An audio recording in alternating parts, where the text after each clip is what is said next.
I found the envelope on my welcome mat at 6 in the morning, and that single piece of paper is the reason my whole life folded in on itself before the sun even finished rising. My name is Rowan Askew. I'm 22. I fix bicycles for a living in a cramped shop 2 blocks from my apartment in Providence, Rhode Island. And until that morning, the biggest secret I'd ever kept was that I still slept with the nightlight on. I'm an only child. My parents passed when I was 17, in a car accident that the papers called a tragedy, and the insurance company called an unfortunate liability event. And I've been alone ever since, patching my life together the same way I patch inner tubes. One careful seam at a time. The envelope had no stamp, no return address.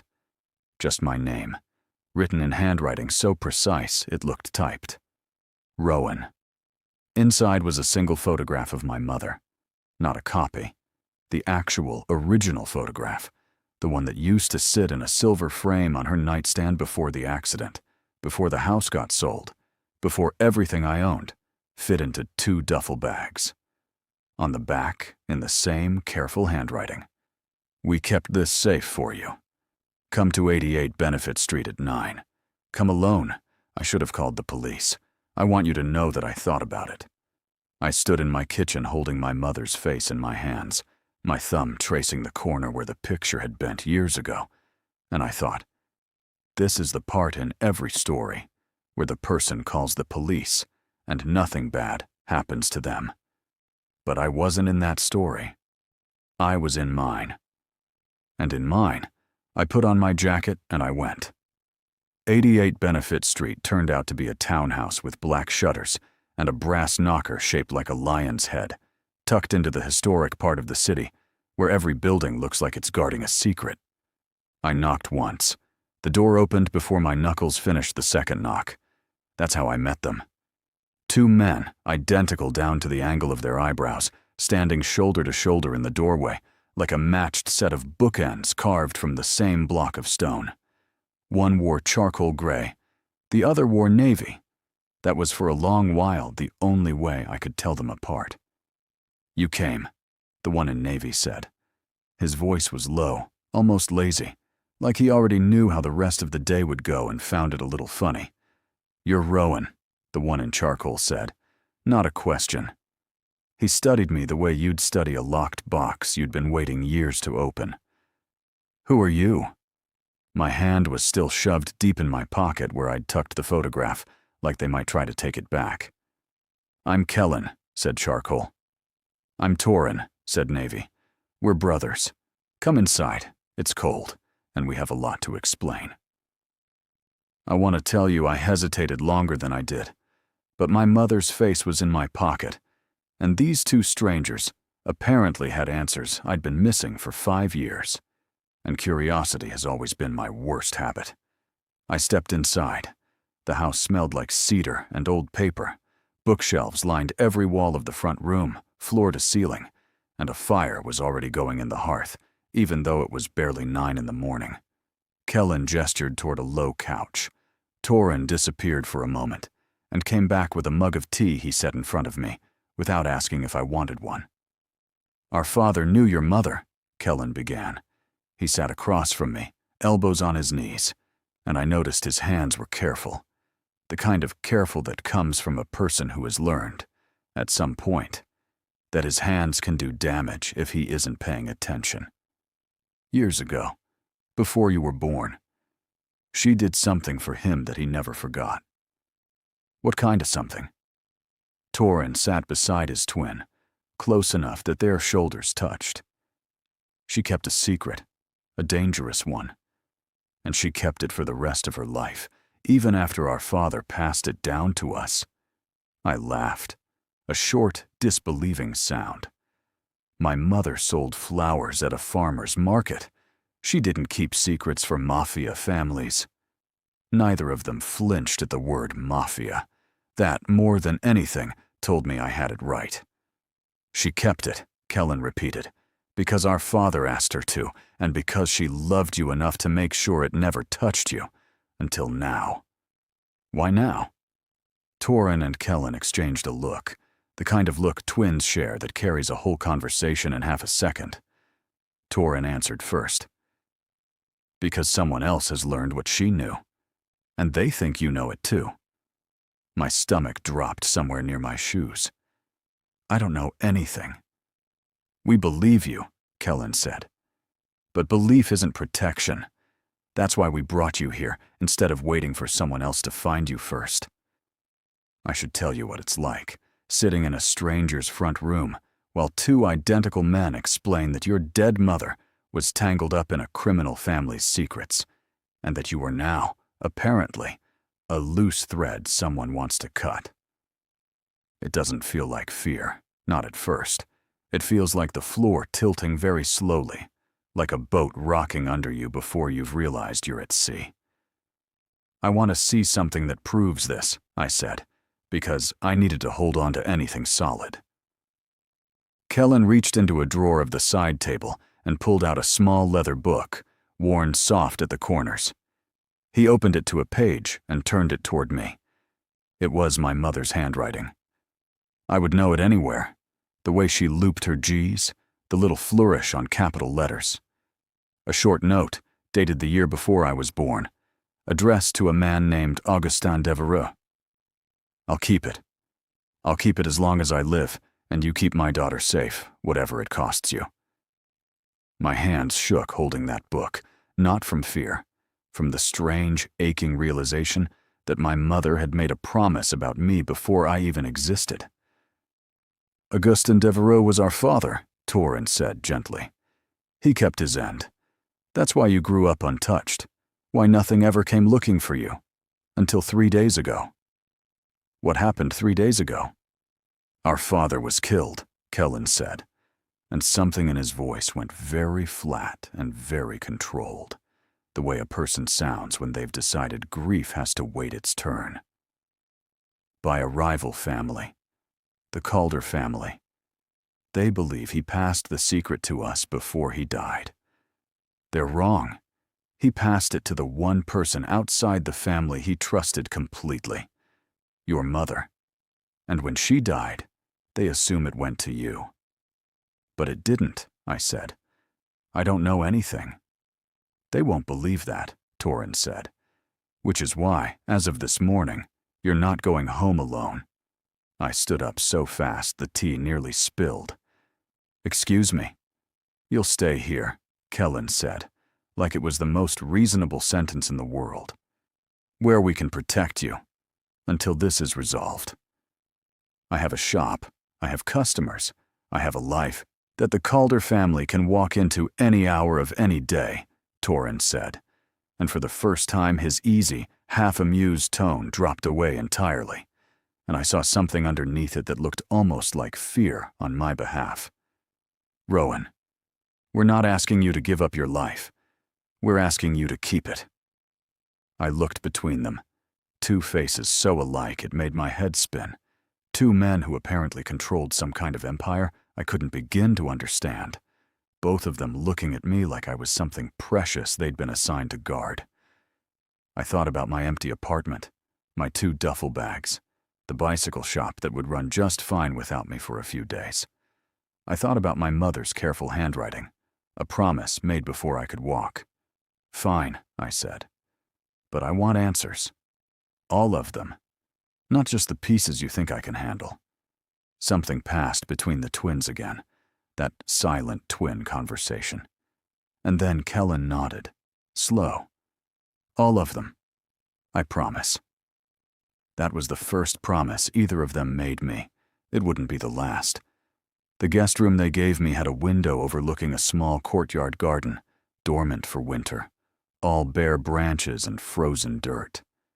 I stood there for a long while that first evening, watching my breath fog the glass, trying to make sense of a day that had turned my ordinary life inside out like a pocket. A knock came at the door. Torin, this time, alone. The first time I'd seen one twin without the other since I'd arrived. I brought food, he said, holding up a tray. You didn't eat? I wasn't hungry. You should eat anyway. He set the tray on the small table by the window and didn't leave. Instead, he leaned against the frame, watching me with an expression I couldn't quite name. Curious, careful. Something warmer underneath both of those, though I wasn't ready to call it by its name yet. "Can I ask you something?" I said. "Always. Are you and your brother the same? In how you think, I mean. Do you agree on everything?" Torin let out a short laugh, surprised, like the question caught him off guard in a good way. "No. Kellen thinks with his head first, and his gut second. I do it the other way around. We fight about it more than you'd think. What does your gut say about me?" He was quiet for a moment, and the quiet stretched long enough that I felt my pulse pick up in a way that had nothing to do with fear.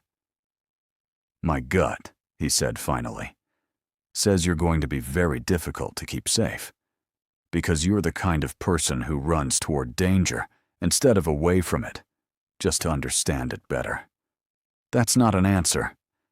It's the only one I'm giving you tonight." But he smiled when he said it, small and real, and something about that smile settled a little of the static in my chest. He left not long after. I ate the food because he'd asked me to, and because some stubborn part of me didn't want to disappoint him, a stranger I'd known for less than 12 hours. Kellen found me the next morning in the library, running my fingers along the spines of books whose titles I didn't recognize. He didn't say anything at first. He just stood in the doorway and watched, the way he seemed to watch everything, like he was cataloging details for later. "You didn't sleep," he said eventually.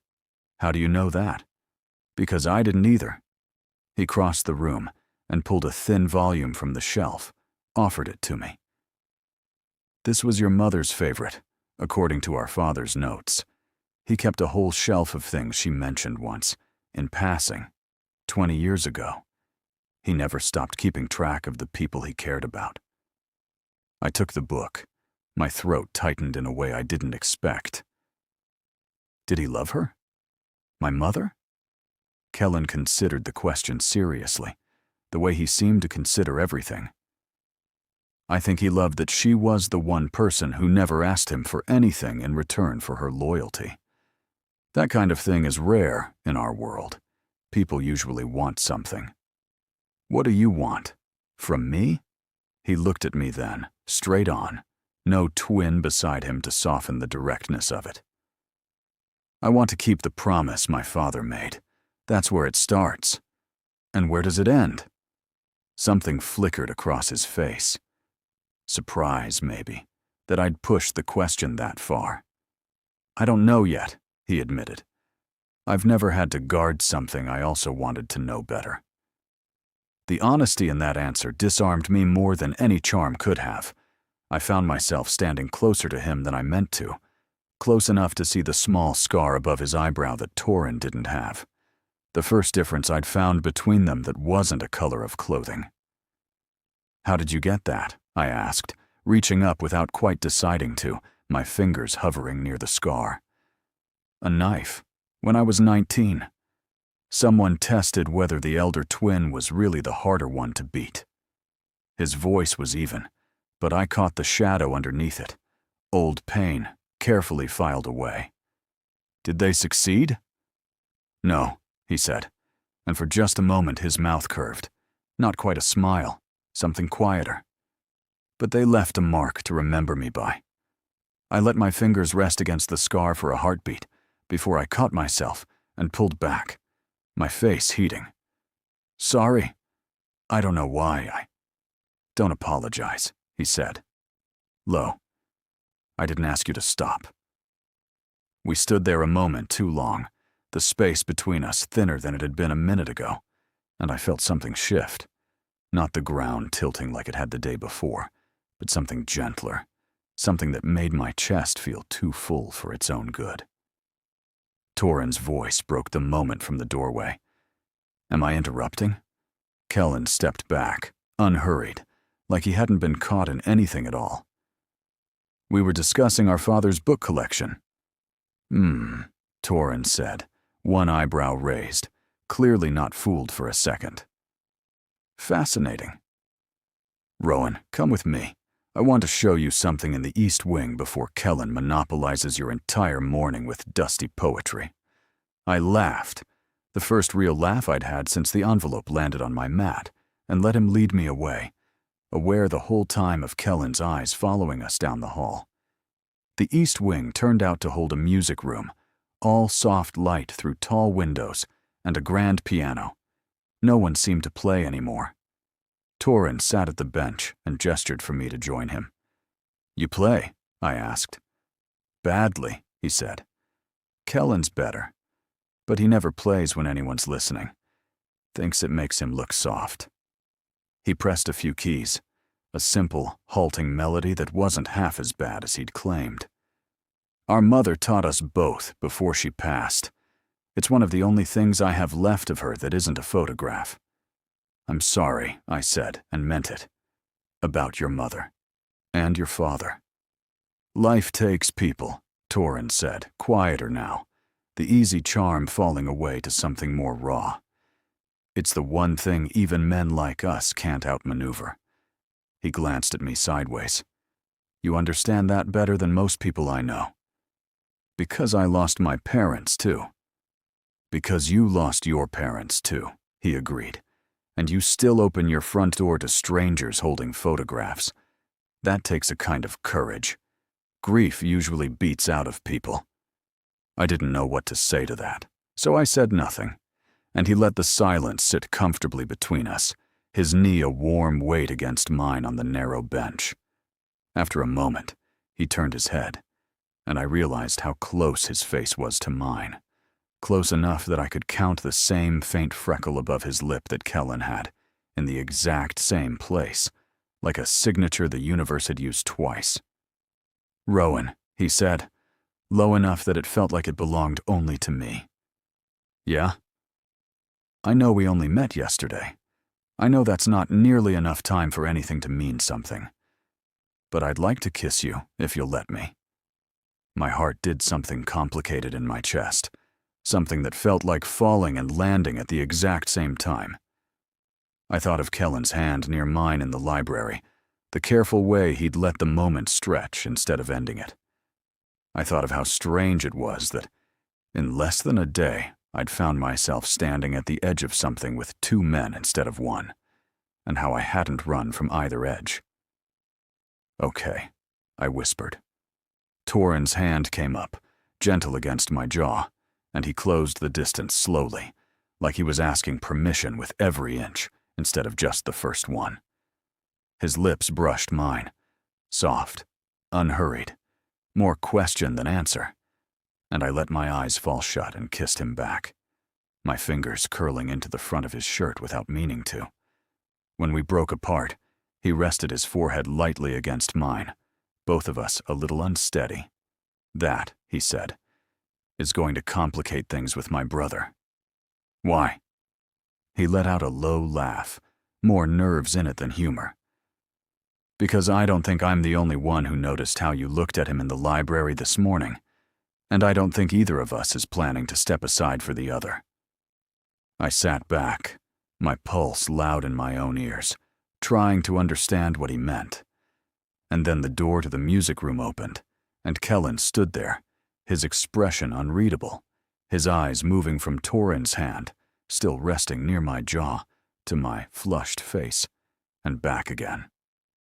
"I came to tell you both," Kellen said, his voice carefully even, "that a car followed the delivery truck to the gate 20 minutes ago. Calder men. They know you're here, Rowan." The warmth of the kiss drained out of me in an instant, replaced by the cold, clean edge of fear. "What do we do?" I asked. Kellen's gaze found mine, steady despite everything else churning behind it. The danger outside, the thing he'd just witnessed between his brother and me, all of it. "We keep our promise," he said, "whatever that costs us." Kellen's words hung in the music room like smoke that wouldn't clear. "Calder men, they know you're here." Torrin was already on his feet, all the softness from a moment ago gone, replaced by something sharp and alert, a different version of the same face. "How many?" Torin asked. "2 cars. They didn't approach the gate. They're watching." Kellen's eyes flicked to me, and for just a second I saw something underneath the control.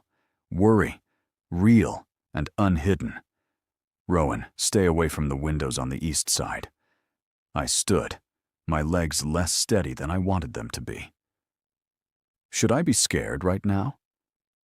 "You should be careful," Kellen said.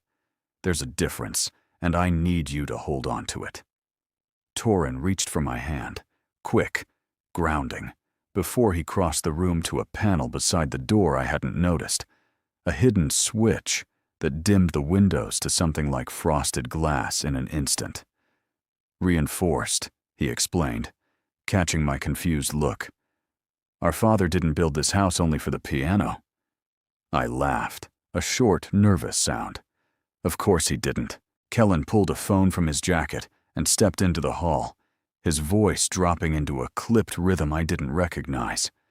Names, locations, instructions, all delivered without a single wasted word. I realized, watching him through the doorway, that this was the version of him that ran an empire. The version in the library, close enough to touch, careful with old books and older grief. That had been the brother underneath. "He's good at this," I said quietly to Torin. "He's the best at this," Torin agreed. "No jealousy in it, only pride, plain and simple. It's why our father trusted him with the harder decisions. I got the piano and the charm. Kellen got the weight." "That doesn't sound like an equal split." Torin's mouth curved, but it didn't quite reach his eyes. "No, it never has been. I've made my peace with it." He glanced toward the hallway, where his brother's voice still murmured, low and steady. "Mostly." I wanted to ask what mostly meant, but Kellen returned before I could, tucking the phone away. "They're not moving yet. My men are watching the watchers. For now, we wait." "Waiting sounds unbearable," I said. "Waiting," Kellen said, "is 90% of this life. You get used to it, or it eats you alive." He studied me a moment longer than the sentence required. "Are you all right?" "No," I admitted, "but I'm not running either." "Does that count for something?" Something in his expression eased, just slightly, like my answer had settled a question he hadn't asked aloud. "It counts for a great deal." Dinner that night was quieter than the evening before. Kellen sat at the head of the long table, a folder of papers beside his plate that he kept glancing at even as he tried to make conversation. Torin filled the silences with stories about their childhood, a summer spent sneaking into their father's meetings and hiding under the table, a disastrous attempt to teach Kellen to dance for their cousin's wedding. "He stepped on my foot so many times I limped for a week," Torin said, grinning. "You exaggerate everything," Kellen said, but there was a real warmth under the dryness, the kind that only exists between people who've survived a childhood together. I found myself laughing more than I expected to, given the 2 cars still parked somewhere beyond the gate. There was something about being folded into their orbit, even under threat, even surrounded by danger I didn't fully understand yet, that felt less lonely than any dinner I'd eaten in the 5 years since my parents passed.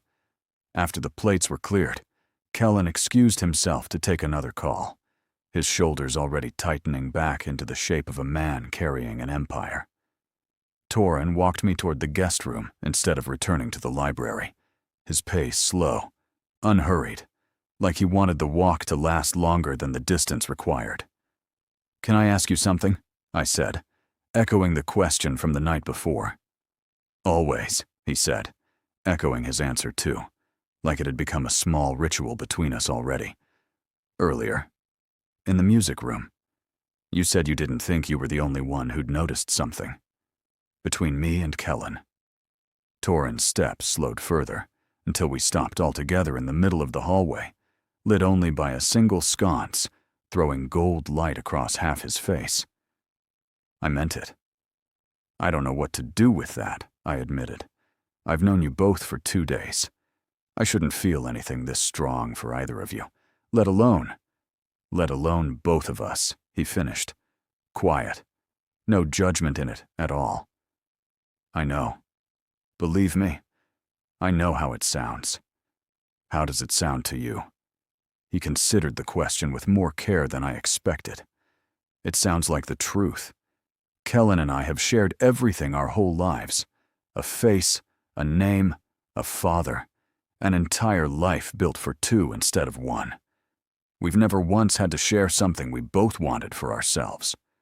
His gaze held mine, steady even in the low light. Until you. My pulse climbed into my throat. And if I can't choose, if I don't want to choose, then maybe, Torin said, you won't have to. He reached out, tucking a strand of hair back from my face, his fingers lingering a beat longer than necessary against my cheek. But that's a conversation for all three of us, not just me, sneaking it to you in a hallway like I'm trying to win something behind my brother's back. That's very honorable of you, I teased, though my voice came out softer than I meant it to. I have my moments. He smiled. And then, slower this time, more certain than the first kiss in the music room, he leaned in again. I met him halfway, my hand finding his jacket lapel, and the kiss deepened into something unhurried and warm, his other hand coming up to cradle the back of my head like he was trying to memorize the shape of the moment. When we broke apart, breath uneven between us, a voice spoke from the end of the hallway. I did knock, Kellen said, arms folded, leaning against the wall like he'd been there a while. His tone wasn't angry. It was worse than angry. It was carefully, deliberately, calm. You didn't hear me. Torin stepped back, unashamed but not unaware of the tension humming suddenly through the hall. Kellen, it's fine. Kellen's eyes moved to me instead of his brother, and something in them made my chest ache in a way I didn't have a name for yet. Rowan, might I have a word with you? Alone. Torin looked at me, a silent question in his eyes. Do you want me to stay? And I gave the smallest shake of my head. Whatever was between me and Kellen needed its own room to breathe, the same as whatever had just happened with Torin. Torin pressed a last, brief kiss to my knuckles and retreated down the hall, leaving me alone with his twin in the gold-lit quiet. Walk with me, Kellen said. We ended up in the courtyard garden I'd watched from my window the night before, bundled against the cold, our breath fogging between us under a sky too clouded for stars.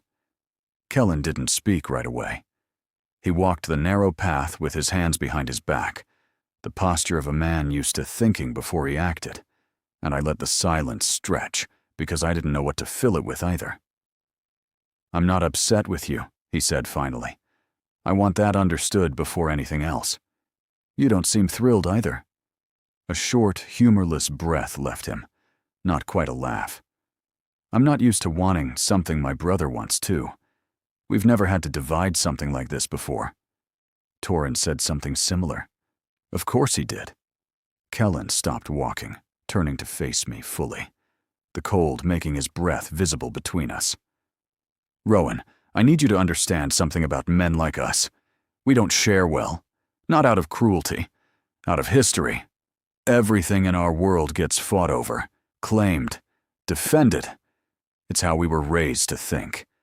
And yet here you are, and every instinct in me that says this is mine to protect runs directly into the fact that my own brother feels exactly the same, and I find I can't resent him for it, which frightens me more than the Calder family parked outside our gate.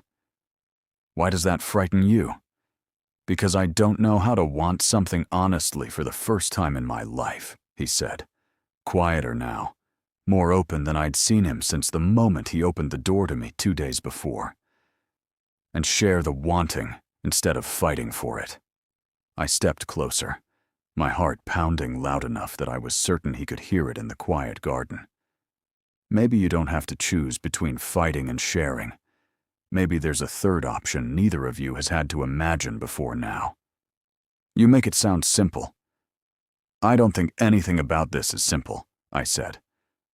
But I also haven't run. Not from the danger, not from your brother, and not from you. That has to mean something. Kellen reached out, slow, giving me every chance to step back before his hand settled against my jaw, warm despite the cold air around us. May I? He asked, echoing his brother's earlier question almost word for word, and something about the symmetry of it. Two men, one question, one answer waiting between us, made my breath catch. Yes, I whispered. His kiss was different from Torin's, more deliberate, more restrained at first, like a man testing the strength of a bridge before he trusted his full weight to it. But when I leaned into him, my hands finding the front of his coat, the restraint gave way to something deeper, unhurried, but certain, his hand sliding to cradle the back of my neck as the kiss stretched longer, warmer, both of us a little breathless when we finally broke apart. That complicates things considerably, Kellen murmured against my forehead, an echo of his brother's exact words from hours before, and I let out a small, surprised laugh. You two really are the same person sometimes. Don't tell him I said the same line he did, Kellen said, the corner of his mouth curving despite everything. He'll never let me hear the end of it. For a moment, standing in that frozen garden with danger camped outside the gate and an impossible tangle of feelings blooming inside it, I let myself simply exist inside the warmth of it. Two brothers, one impossible situation, and a version of myself I didn't recognize from a week ago. The version who ran toward complicated things instead of away from them. Then a sound broke the stillness.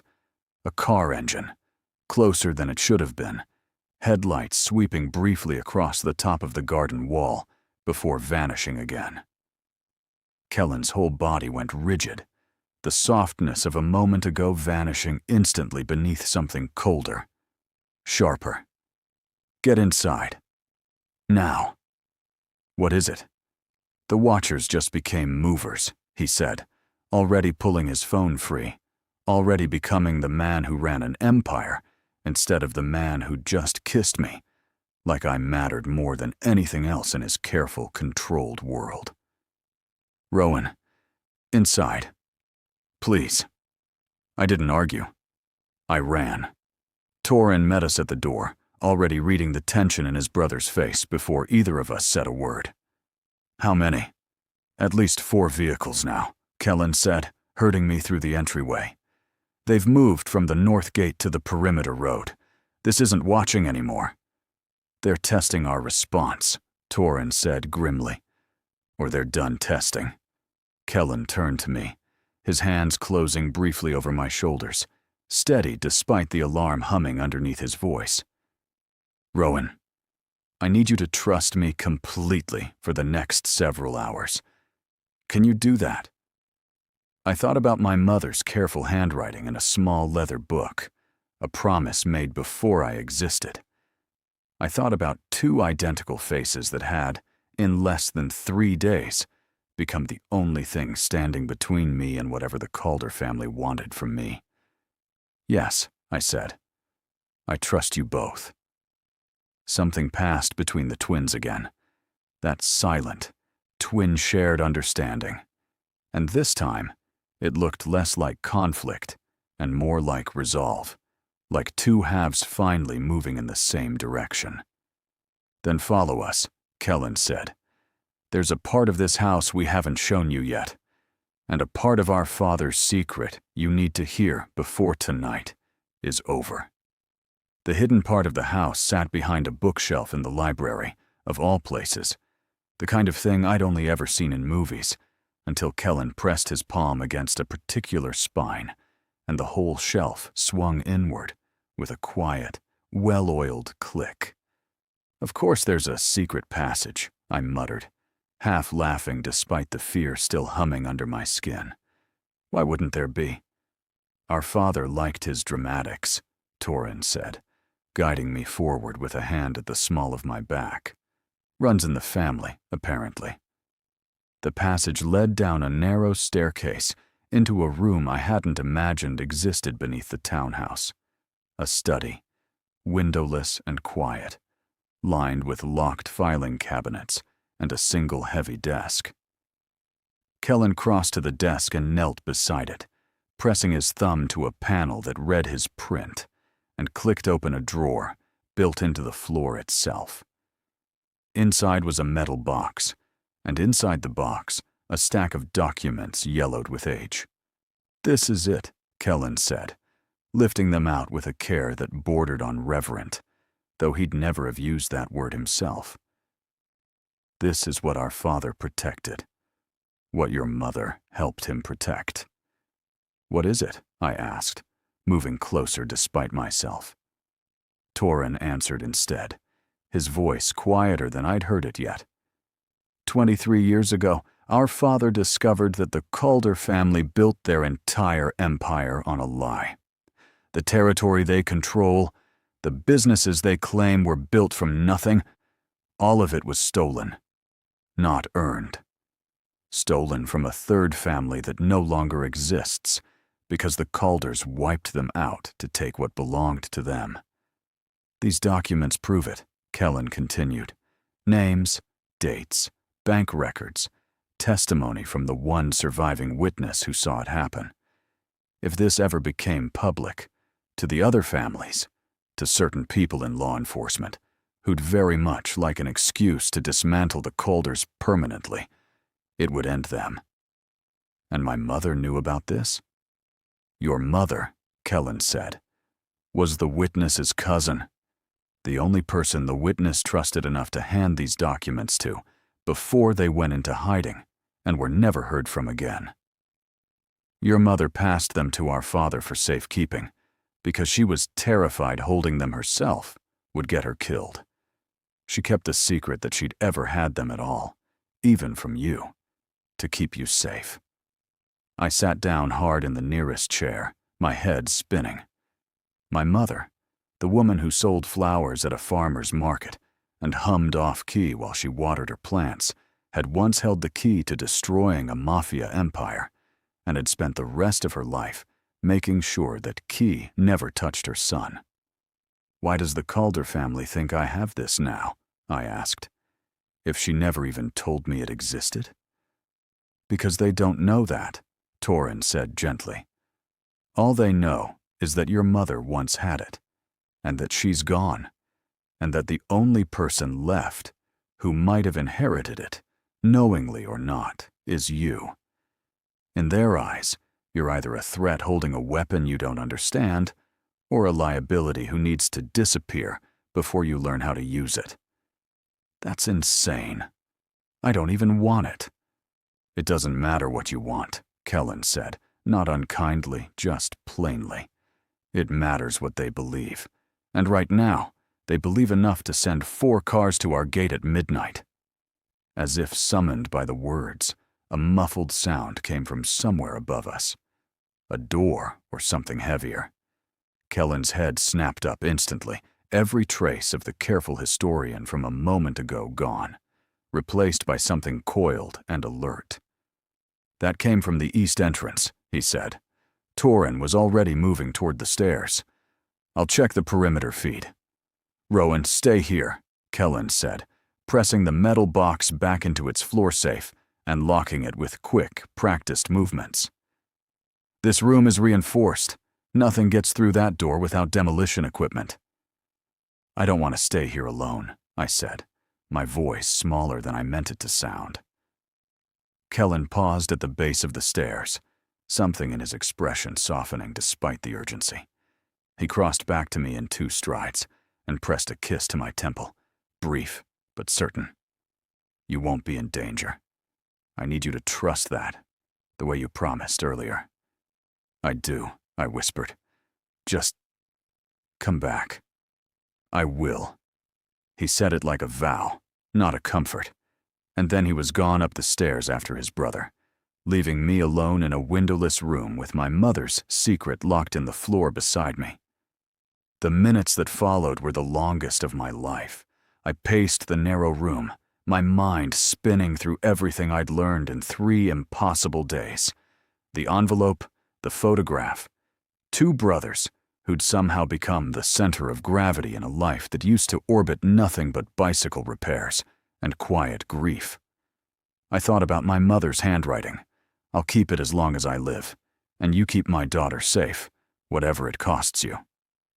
She'd made that promise not knowing what it would cost either of us, and yet here I was, safe underground, while a war her secret had started played out somewhere above my head. The staircase door opened sooner than I expected. Not Kellen, not Torin, but a man I didn't recognize, broad-shouldered, a scar through one eyebrow, his eyes finding me instantly like he'd known exactly where to look. "There you are," he said, and something about his flat, satisfied tone turned my blood to ice. "Who are you?" "Doesn't matter who I am. Matters who sent me." He stepped fully into the room, blocking the only way out, and I understood with sudden, horrible clarity that the twins' security had failed somewhere, that this man had gotten past whatever should have stopped him. "The Devereux boys are a little occupied right now. 4 cars at the gate tends to keep a man's hands full." "It was a distraction," I breathed. "Smart," he said, almost approvingly. "You're coming with me, Rowan. Quietly, if you want it to stay easy." I looked past him at the empty staircase, my heart pounding so hard I could feel it in my teeth, and made a decision I would think about for the rest of my life. I grabbed the heavy iron bookend from the corner of the desk, the only thing within reach that wasn't locked in a floor safe, and threw it as hard as I could, not at him, but past him, toward the small security monitor mounted near the stairs, shattering it with a crash loud enough to carry. The man lunged for me a half-second later, and I twisted away, my shoulder catching the edge of the desk, hard enough to bruise, but the noise had done its job. Footsteps thundered on the staircase above almost instantly. Torin reached the room first, and the look on his face when he saw the stranger's hand closing around my wrist was something I never wanted to see again. Not fear, not yet, but the split second before fury takes over completely. "Let go of her," Torin said, low and absolutely level, more dangerous in its calm than any shout could have been. The man didn't let go.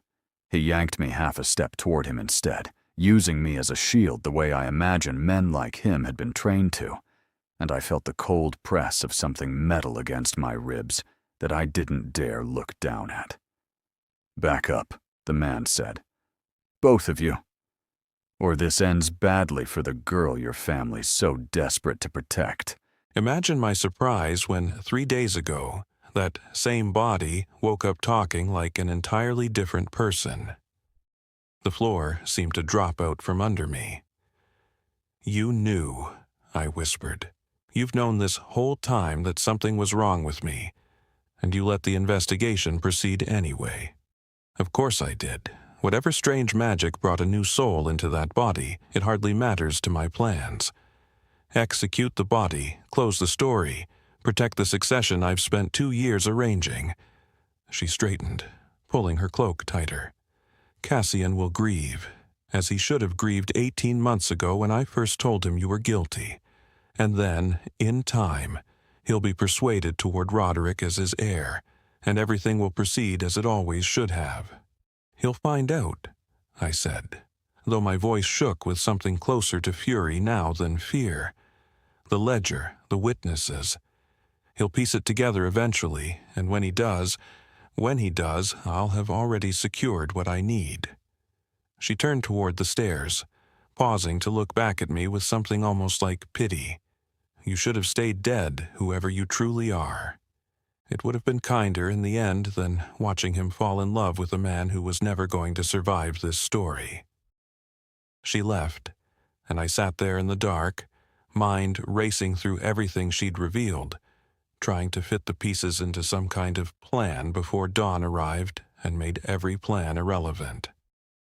Cassian returned as gray light began filtering weakly through the dungeon's high, narrow windows. The first true evidence that dawn was no longer hours away, but minutes. "Lady Halloway has agreed to vouch for the ledger's authenticity," he said, breathless, urgency radiating off him like heat. "It's not perfect. The council may still challenge the timeline, but it's something, Kalen. It's—" He stopped, seeing my face. "What happened?" I told him everything, the succession plot. Roderick. The fever that had killed the original Kalen Vess 18 months ago, leaving a body that Delphine kept alive on borrowed time for the sole purpose of eventually executing it to close a story she'd authored from the shadows. By the time I finished, Cassian's expression had gone through several stages of fury, landing finally on something cold and absolutely lethal. "She confessed this to you," he said, voice deadly quiet. "Directly. In her own words." "Yes. Then we don't need the ledger." He straightened, something resolute settling into his shoulders. "We need you standing in front of the council repeating exactly what she said. She'll deny it. It'll be my word against hers, and everyone already believes I'm a liar." "Not everyone." His gold eyes met mine, steady despite everything crumbling around us. "I believe you, and I intend to make certain the council hears every word before they let Dawn take you." He produced a key from inside his cloak, one I hadn't seen before, ornate, clearly reserved for exactly this purpose, and unlocked my cell with hands that trembled only slightly. The moment the door swung open, I stepped out on legs unsteady from days of confinement, and Cassian caught me before I could stumble, arms wrapping around me with a fierceness that stole what little breath I had left.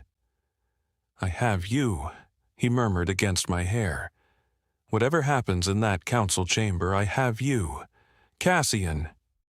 "Let me say this now," he interrupted, pulling back just enough to meet my eyes, "in case I don't get another chance before Dawn decides otherwise.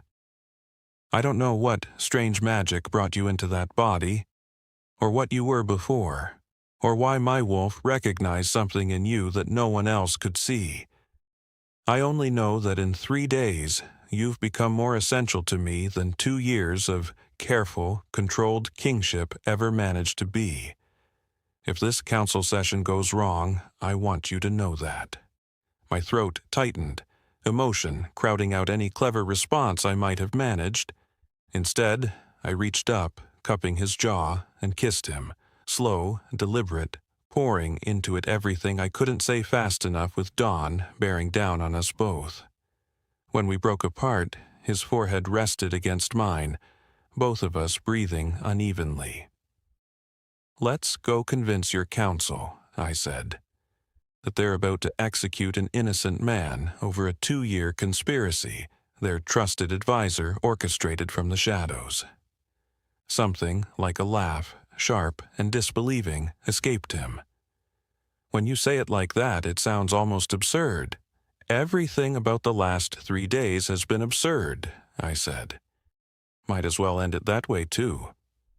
The council chamber blazed with torchlight when we arrived. Every advisor already assembled. Delphine seated at the head of the table with an expression of carefully composed patience that didn't waver even when she saw me walking beside the king instead of chained behind guards.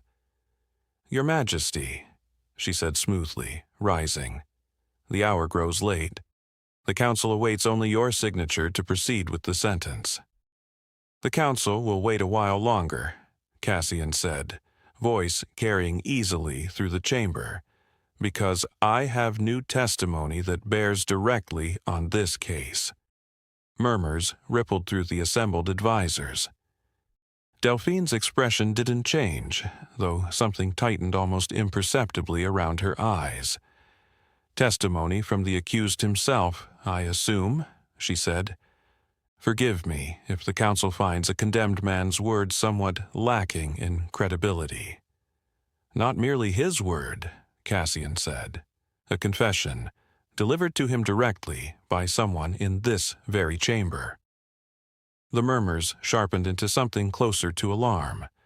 I felt every eye in the room shift toward me, and I forced myself to stand steady, to remember every detail Delphine had confessed in the dungeon's dim torchlight, and to speak them now with a clarity that left no room for doubt. I told them everything. The succession plot against Roderick's rival claimants, the harvest poisoning, orchestrated to eliminate threats to Delphine's chosen heir. The confession that the original Kalen Vess had died of untreated fever 18 months ago, his execution delayed repeatedly by an advisor manufacturing excuses to the council while quietly preserving a scapegoat's corpse for exactly this moment. By the time I finished, the chamber had gone utterly silent, every advisor staring between me and Delphine with expressions ranging from horror to disbelief. "Lies," Delphine said finally, though her voice had lost some of its earlier smooth composure. Elaborate, desperate lies from a man facing execution within the hour. Of course, he'd say anything to delay his fate. "Perhaps," Cassian said, "which is why I don't ask the council to take his word alone." He produced the ledger, setting it on the table with deliberate care. Payments to a blood mage dated 18 months ago, sealed with the Ashgrove family crest. Witnessed and authenticated by Lady Wren Halloway, who stands ready to testify to its legitimacy. A woman I recognized from the description Cassian had given, sharp-eyed, composed despite the early hour, stepped forward from where she'd been waiting near the chamber doors, confirming everything with a steady, unwavering account of the ledger's discovery and authentication. Delphine's composure finally cracked, something cold and furious replacing the smooth mask she'd worn since I first met her. "This is absurd. A smudged signature and the ravings of a condemned man do not constitute proof." "Perhaps not alone," Cassian said, "but combined with testimony from the blood mage himself, located and questioned within the last hour by guards I dispatched the moment I received your confession, Kalen." His eyes flicked toward the chamber doors, where 2 guards now entered, escorting a hooded, frightened-looking man between them. "I believe the council will find the picture considerably clearer." The blood mage's testimony, delivered in a shaking, terrified voice, confirmed every detail. Payment received from Advisor Ashgrove 18 months ago. Instructions to create a temporary illness in a specific prisoner. Time to appear natural. Time to leave him weakened enough that his death could be blamed on the harsh conditions of dungeon confinement rather than deliberate poisoning. By the time he finished, several council members had risen from their seats, expressions shifting rapidly from disbelief to outrage. Delphine's mask shattered entirely. "You would take the word of a hired mage over 2 years of loyal service?" she demanded, voice rising for the first time since I'd met her. "Everything I did to protect this kingdom from a succession crisis that would have torn it apart. Roderick would have been a stable heir, predictable, controllable, Cassian repeated, voice gone dangerously quiet. "You mean malleable. A puppet king you could rule through, the same way you've apparently been managing this council's investigations, this kingdom's justice, for longer than any of us realized. I did what was necessary." "You murdered an innocent man to preserve a scapegoat," Cassian said, each word precise and devastating. "You orchestrated a poisoning that nearly cost this kingdom its stability, and you very nearly succeeded in executing a second innocent life to cover your first crime. There is no version of necessary that justifies what you've done, Delphine." The chamber fell into chaos after that, guards moving to restrain Delphine as she tried, briefly and futilely, to flee toward the chamber's side entrance, council members shouting questions over one another. Lady Halloway calmly recounting additional details to a scribe frantically trying to capture the unfolding scene for the official record. Neither of them answered with words. Torin turned first, his hand coming up to cup my jaw the way it had in the music room, and this kiss was slower than the first, deeper in its certainty, both of us finally letting go of the fear the night had wrapped around us. When we broke apart, Kellen was there, patient despite the want plainly written across his face, and I turned to him next, meeting his kiss with the same certainty, his hand finding the small of my back, steady and warm. When I pulled back, breathless, sitting between two men who had somehow become the entire center of my impossible new life, I felt, for the first time since the envelope landed on my mat, something like peace. "Whatever happens next," I said, "with the Calders, with all of this, I'm glad it was the two of you who opened that door." "So are we," they said, nearly in unison, and then laughed at themselves for it, the sound warm in the firelit dark. Morning came gray and quiet, the woods outside the shuttered windows barely visible through the mist. Kellen was already awake when I opened my eyes, sitting at the small kitchen table with his phone and a cup of coffee, his expression unreadable in the way it had been the very first morning I'd met him. "What's wrong?" I asked, pulling a blanket around my shoulders as I joined him. "Nothing's wrong," he said, though his tone suggested otherwise. Our man finished talking. "We know everything now. How many Calder soldiers are in the city, where their safe houses are, who gave the order to come after you specifically." "Who did?" Kellen hesitated, and that hesitation alone told me the answer mattered more than I was prepared for. "The head of the Calder family himself, a man named Augustine's old rival, Bartholomew Calder. He's the one who ordered our father's death. He's the one who wants you found." "Why me, specifically? I still don't understand what he thinks I have." "Because," Kellen said slowly, "the informant just told us something else. Something our father never knew, and something your mother apparently never told him either." He turned the phone toward me, a single line of transcribed testimony highlighted on the screen. She didn't just keep the documents, she made a copy. And she hid it somewhere only her son would ever think to look. The words swam in front of me, my chest tightening with a dozen questions at once. "That's impossible. My mother never gave me anything. I would know if—" "Would you?" Kellen asked gently. "You told us yourself she kept secrets from you your entire life to protect you. What's one more?" Torin appeared in the doorway, hair still sleep-mussed, alert instantly at the tension in the room. "What did I miss?" "There's a second copy," Kellen said. "Hidden somewhere Rowan would recognize, according to the man we questioned last night. Which means the Calders won't stop hunting for it, or for Rowan, until they find it first." My mind raced through every object I owned, every place my mother had ever hidden anything, searching for some clue I might have overlooked my entire life without realizing its weight. And then, with a jolt that stole the breath from my lungs, I remembered something I hadn't thought about in years. A small locked box in my mother's old sewing kit, tucked in the bottom of one of my 2 duffel bags that I had never once found the key for. "I think I know where it is," I whispered. "I think I've had it this whole time and I never even knew." Both twins went very still, staring at me with matching expressions of shock. "Rowan," Torin said carefully, "if that's true, and the Calders learn you know where it is before we can secure it." A sound cut him off before he could finish, not from outside the cabin, but from Kellen's phone, buzzing with an incoming message marked urgent. Kellen read it, and every trace of color drained from his face. "What is it?" I asked, my heart already pounding with dread. Kellen turned the phone toward us both, and the message on the screen was short, and it was enough to make the whole quiet cabin feel suddenly, impossibly small. "Your apartment was searched an hour ago, Rowan. They didn't find what they were looking for, but they took something of yours to make sure you come looking for it. Yourself." Attached to the message was a single photograph, the same photograph of my mother that had started everything 3 days before, now torn cleanly in half, sitting on the floor of my ransacked apartment. They have something else, I breathed.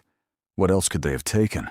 Kellen's jaw tightened as he scrolled to the second image attached to the message, and when he turned the screen fully toward me, my entire world tilted for the second time in 3 days.